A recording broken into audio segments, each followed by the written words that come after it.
Because, adoption is a tricky thing. You train people on something and, it's new, B, they're busy. And so there are some people who embrace it right away. And there are others who, take a little bit longer, take a little more persistence and follow up. But I think that once we got to the stage where we rolled out read access across the organization, and the PMs knew that other people are really relying on the accuracy of this information, I think that kind of drove it home. Because now we've got marketing looking at it, to make sure they're tracking where we are in the roadmap so that they can plan their strategic storytelling, right? Like their marketing calendar, what features are we going to talk about when and how? And if they're not getting the right information, it really throws a wrench into their ability to do their own planning. Mm-hmm. Well, I know a lot of people face very similar challenges like we've talked about. So I want to talk about the more tactical, how you guys did this. So in this deck that you and I created, we also have our rollout plan. Let me go to the next slide here.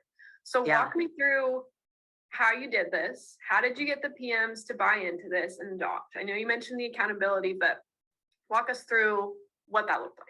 Sure. So again, the first step of kind of laying the foundation. And so we knew we had a lot of problems to solve, right? Even just from the bullet list of the goals that we had, it was a lot to tackle. So we didn't want to overwhelm ourselves or the PMs. And that's why we created this kind of phased approach. Like what goals do we want to hit when, so that it's like a kind of strategic rolling rollout, for lack of a better phrase.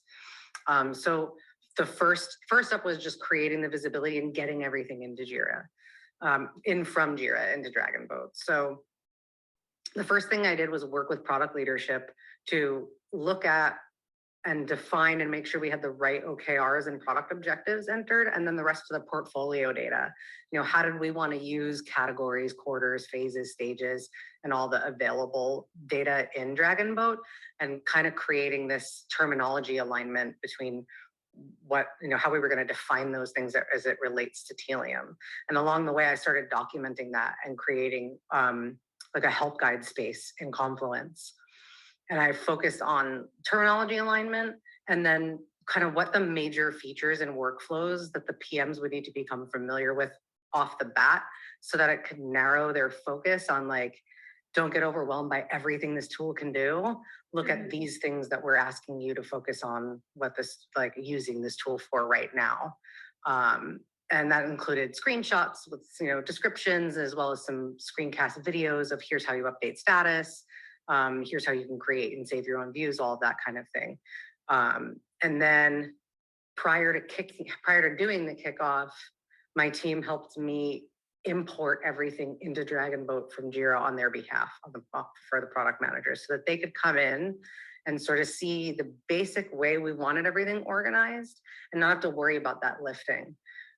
So that was really helpful as well. And then this deck that you created, that helped me create with these 2 slides, went into explaining that terminology and giving them a little more information on the functionality, kind of walking them through some of the stuff that was going to be in the help guide. It also included a field glossary, what all the fields were in Dragonboat and how we wanted them to be used and expected them to be used.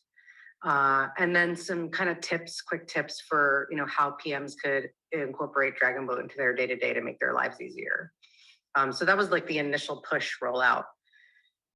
We also created a support channel in Slack where they could ask questions, they could ping me directly. And then after like a couple weeks, I did like rolling one-on-ones with every PM to give them an opportunity to ask questions. I would check in, how are they doing? What areas of were they having any sticky points and all of that stuff. So I kind of hit it on a number of different angles, documentation and conversation, to try and drive it home as hard as possible. Cool. And I know your plan has kind of evolved too. So not only does product ops at Tealium, but even, bringing on a tool and what you want to focus on has evolved, because you can see in this this rollout that there are still some things that you guys are bringing on today. So it's not like you have to implement everything all at once, but you can use the tool how it fits with your product ops and your product vision. 100%, like prioritize your problems and then solve them in that Mhm. order is kind of how the approach that we took. Yeah. And so resource planning is one of the ones where we're using it, but you know, we got some inspection and adaptation to do to see like, you know, how do we actually incorporate, like we used it for a planning round and it was very, very helpful. And now I think the next evolution of that piece is how do we incorporate that a little bit more fluidly throughout our operating model? And then we're focusing a lot on idea collection and management.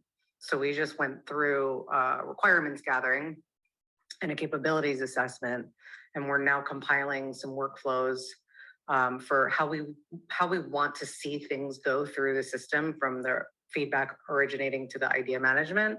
Mhm. And we're going to take those back to Becky and the engineering team at Dragonboat and work with y'all to figure out the right way and connectivity to maintain Dragonboat as our idea management solution.